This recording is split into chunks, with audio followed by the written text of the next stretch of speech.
Assalamualaikum semuanya, kembali lagi bersama Mari Bergerak Channel. Hari ini bahasan kita adalah mengenai virus corona COVID-19. Ternyata berdampak begitu mengerikan untuk manusia sedunia.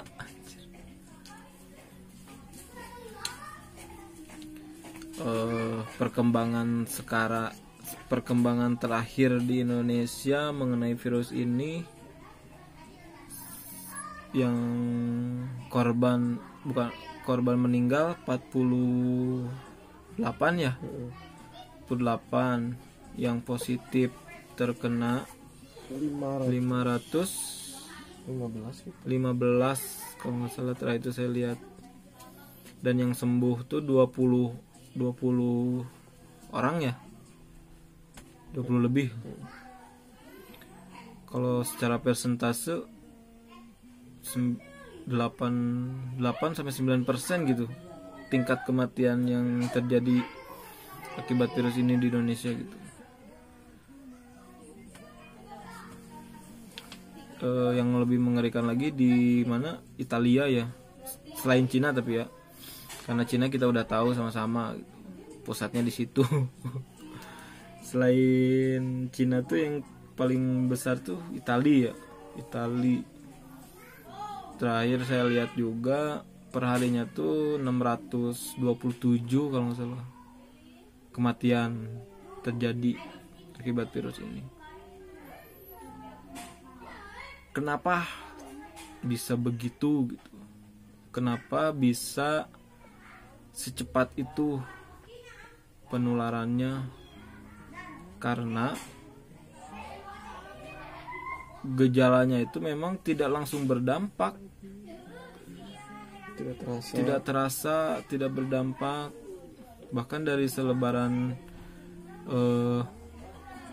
di media gitu ya, step by step virus ini bekerja tuh 1-3 hari merasakan demam ringan, terus flu, mulai flu, hari keempatnya udah ada batuk, tenggorokan sakit,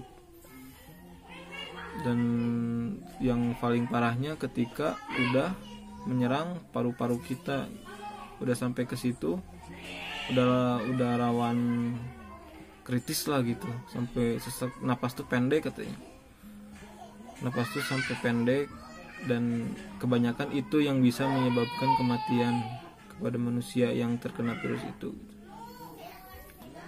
Dampaknya di yang terjadi kepada masyarakat gitu, saking mengerikannya virus ini, sehingga para karyawan tuh mulai dirumahkan, karena untuk mencegah juga kan, kerja dari rumah, sekolah belajar dari rumah.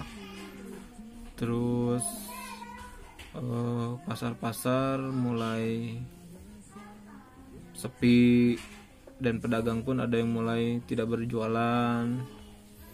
Beberapa tempat hiburan ditutup sementara. Intinya mah kan pencegahannya ini tuh untuk menghindari kita dari banyak kerumunan orang ya. Sampai kajian-kajian juga kan banyak ditunda dulu gitu kan. Yaitu untuk mencegah, dan memang harus digituin, harus dilawan gitu. Kita nggak bisa santuy banget, nggak bisa menyikapi virus ini. Terlalu panik juga jangan, jadi harus seimbang gitu.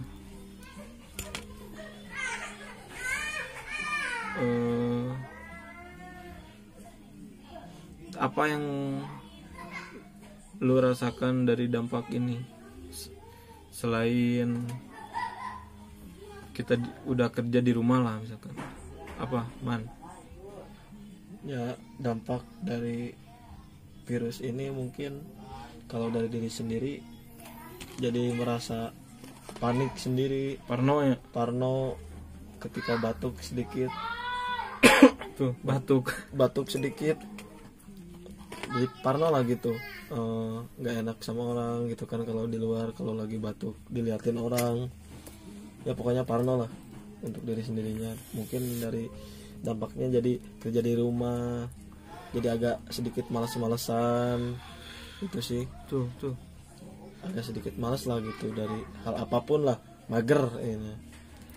Nah mungkin untuk dari dampak yang lebih meluasnya, yang saya rasakan itu saya jadi keluar itu banyak kecemasan lah gitu, banyak kecemasan meskipun bertemu sama teman deket lah, orang-orang terdekat lah, canggung jadi ya sedikit canggung gitu ya. jadi ya karena ada kebijakan untuk social distancing itu kan, untuk berjarak 1 meter lah untuk ngobrol itu, ya itu jadi gimana ya, nggak ya, jadi nggak terlalu enak gitu untuk ketemu tuh, jadi canggung juga, jadi ya nggak enak lah pokoknya, serba dijarakin lah segala hal itu, dibatasin lah dari hal apapun itu. Karena soalnya kenapa kita ngerasa canggung gitu, ngerasa nggak enak, karena ada beberapa orang yang misalkan udah kenal gitu, ketika ketemu kita tuh lagi pakai masker atau jarak agak jauh ngobrolnya gitu, sampai kadang ada yang bilang gini gitu, wis misalnya gitu-gitu teing, gitu-gitu amat sih, santai aja kali, gua mah udah nggak punya itu, nggak kena virus itu. Padahal kan kita bukan melakukan itu bukan semata-mata tidak menghargai dia gitu. Sebenarnya yang saya takutkan tuh sayanya yang kena gitu, sehingga bisa menularkan dia. Makanya kita melakukan hal-hal seperti itu tuh seperti yang dianjurkan pemerintah lah gitu, pemerintah. Karena yang lebih ngerinya itu ketika kita udah terkena itu, dan saya lihat-lihat dari sedikit referensi dari berita dari majalah, Instagram pemberitaan lah gitu ya, yang diposting orang. Dari informasi yang dikumpulkan itu saya pernah membaca ketika korbannya itu meninggal, itu tuh tidak bisa kita lihat. Ketika dia dirawat tuh kita nggak bisa lihat untuk menjenguknya. Ketika dia meninggal itu nggak bisa diantar juga oleh pihak keluarga, karena memang takutnya dari virus dari ada korban gitu, meninggal itu nempel dan menular ke kita lah, ke yang terdekat gitu. Nah itu yang ngerinya itu, jadi dalam kematiannya itu lebih dari HIV AIDS gitu kan, lebih dari HIV, terus dari yang lainnya lah gitu. Karena kalau yang lainnya kan masih bisa kita tengok, masih kita bisa jenguk, masih kita bisa ngantar ke makam. Nah ini tuh udah pure nggak bisa ketemu lah gitu, udah nggak bisa lihat, benar-benar diisolasi ya. positif. Ketika orang itu terindikasi positif, benar-benar harus diasingkan lah, diisolasi dulu untuk sampai benar-benar sembuh gitu. Nah makanya kenapa kita harus mengikuti kebijakan pemerintah untuk diem di rumah aja. Nah itu sih salah satunya yang memang harus kita buat memutus ya, harus diputus lah rantai penularannya itu, karena penularannya juga cepat ya, cepat gitu, berarti cepat gitu penularannya juga. Dari meskipun nggak kontak badan langsung gitu, salaman atau apa, tapi ketika ada suatu barang, misalkan uang kertas katanya yang lebih cepat tuh, uang kertas itu udah dipegang sama yang terkena positif corona. Nah uang kertasnya yang uang kertasnya itu kita pegang, kita juga bakal tertular katanya. Nah itu jadi penularannya itu sangat cepat gitu, jadi banyak korban. Nah makanya Cepat juga gitu. kita harus cuci tangan, tapi jangan cuci tangan dari masalah, tapi harus cuci tangan pakai sabun kita. Sabun, bukan Karena- cuci tangan mencucikan dosa-dosa yang udah diperbuat. Asik. Nah itu kan dampak-dampaknya ya, dampak-dampaknya, dan salah satu pencegahannya itu harus seperti apa ya, yaitu social distancing. Kita di rumah aja lah udah sementara ini mah, dan di rumah aja tuh bener-bener di rumah gitu, aktivitas kerja kita lakuin di rumah dulu. Ada apa-apa yang bersifatnya nggak terlalu urgent, simpen dulu lah gitu, simpen dulu. Jangan maksain harus keluar. Kalau memang benar-benar urgent baru deh gitu. Jangan sok kuat katanya. Jangan sok kuat tuh gitu. Yang santai aja. Saya mah Mungkin masih muda, masih mungkin- kuat badannya. Iya kalian kuat, tapi kan ingat keluarga ada yang sudah rentan kan, kayak ibu sama bapak. Makanya Udah kalau lansia. kita mencintai keluarga, diam dulu di rumah, apa-apa di rumah aja dulu gitu, nggak usah dulu keluar lah gitu. Sampai benar-benar kondusif. kondusif. Ada info lagi bahwa Indonesia udah clear dari corona. Oh udah normal lagi aja gitu. Nah itu kan dampak dan pencegahan. Terus saya mau nanya nih, hikmahnya apa ya gitu dari kejadian ini gitu. Mungkin teman-teman juga kalau ada yang mempunyai hikmah gitu dari kejadian ini bisa tulis di kolom komentar gitu. Kalau menurut Iman apa nih Man? Ya hikmah dari virus, penyebarannya virus ini, pertama mungkin yang bisa dipetik itu, saya lebih menjaga kesehatan, kebersihan, dan juga dalam yang fisik gitu kan, maupun dalam batin gitu Jiwa. ya. Jadi selalu dijaga lah gitu dari hal apapun. Jadi intinya lebih menjaga iman dan imun gitu kan. Ya betul. Karena itu penting, dua-duanya penting, sangat penting. Nah untuk hikmah yang lebih luasnya, mungkin saya jadi bisa sering bertemu dengan keluarga, terus teman-teman yang dekat di kampung gitu. Lebih sering Ya, ketemu, dekat sering ngobrol. kampung lah, lebih ngobrol lagi gitu, lebih sering lah gitu ketemu itu. Nah itu Bahkan hikmahnya kita bikin konten juga tentang ini. itu ada ya hikmah yang paling bisa diambil tuh itu sih, lebih ke sosial kepada yang terdekat lah gitu sekarang tuh, karena biasanya seminggu sekali, karena memang kita itu kerjakan Di luar kota. di luar kota. Jarang ketemu keluarga, paling cuman beberapa hari karena kalau libur doang. Iya sih, sepakat lah saya juga secara garis besar gitu juga. Itu sih mungkin hikmahnya. Yang tidak lupa juga sih, buat teman-teman yang sedang di luaran, yang bekerja tapi tidak bisa di rumah kan, ada juga kan. Nah stay safe aja gitu, tetap dijaga aja, Jaga aja. imun dan imannya. Dan jangan lupa buat orang-orang yang gak bisa bekerja di rumah gitu, yang memang kerjanya di jalan, di luar rumah, tetap harus pakai masker. Satu, pakai masker.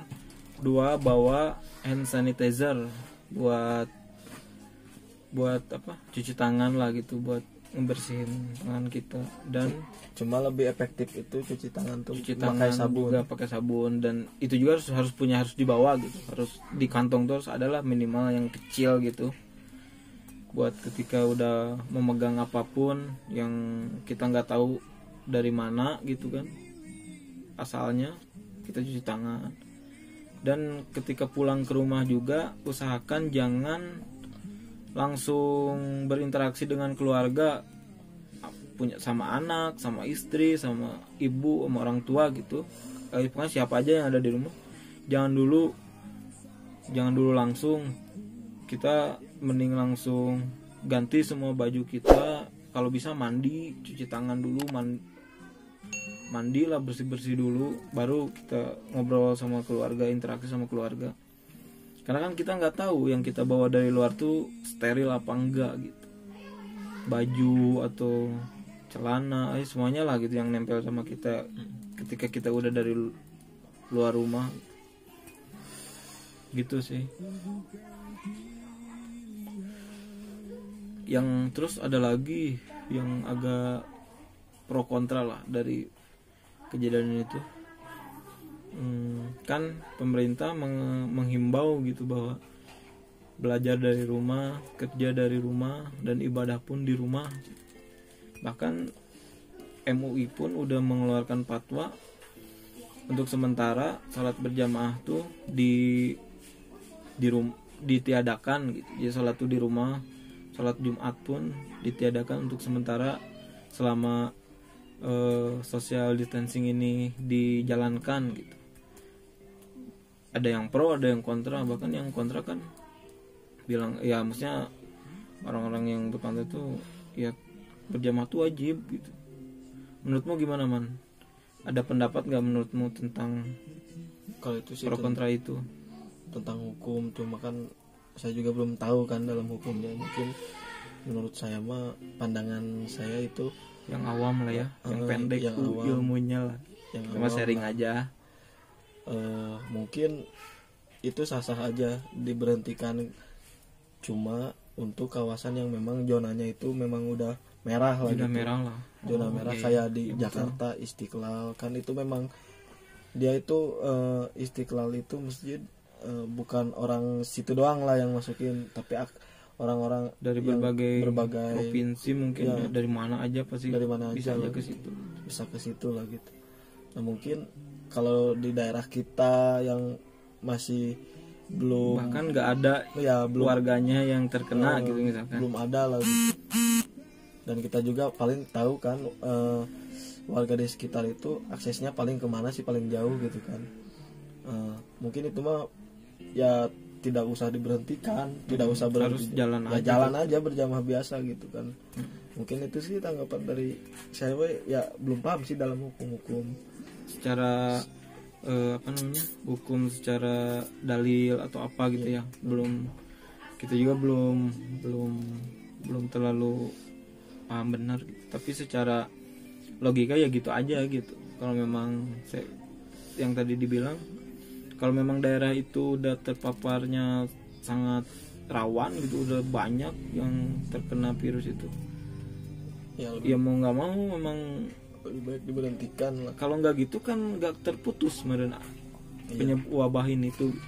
Ya kan, yang saya pernah dengar itu Rasulullah juga kan menganjurkan ketika ada suatu wabah di suatu wilayah kita itu nggak usah keluar. Kalau ketika ada di situ jangan keluar, tapi ketika kita ada di luar wilayah itu jangan dihampiri wilayah itu lah. Jangan disamperin lah gitu.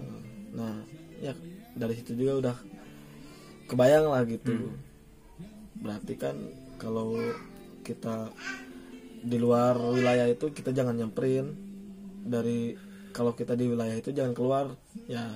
Jadi kan dalam hal ibadah mungkin MUI mengeluarkan fatwa untuk diberhentikan beberapa pekan, ya mungkin bisa juga dia ngambil referensi dari situ kan.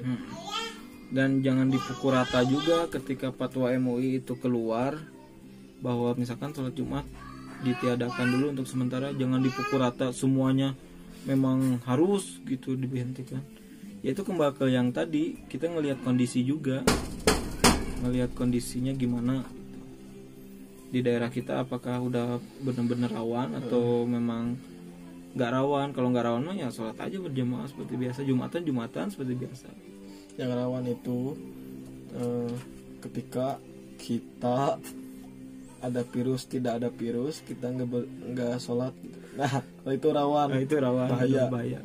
Yang salah itu yang nggak sholat. Ya mungkin itu ya pendapat kita mengenai situasi sekarang yang terjadi akibat virus corona COVID-19 ini. Makanya stay safe buat teman-teman yang di luar yang sedang jaga bekerja. selalu kesehatan, harus benar-benar safety lah, jangan meremehkan banget, karena kita udah tahu sama-sama lah dampaknya seperti apa di dunia, sampai sedunia pun riweuh gitu. Panik dengan virus ini. Mungkin itu aja. Jangan lupa subscribe channel ini untuk mendukung channel ini supaya lebih berkembang, like dan share juga ke teman-temannya. Mudah-mudahan apa yang kita bicarakan hari ini bermanfaat dan bisa diambil, ada pelajarannya lah buat teman-teman yang nonton. Akhir kata, assalamualaikum warahmatullahi wabarakatuh. Assalamualaikum semuanya. Hari ini jadi poin kejadian ini, kejadian dia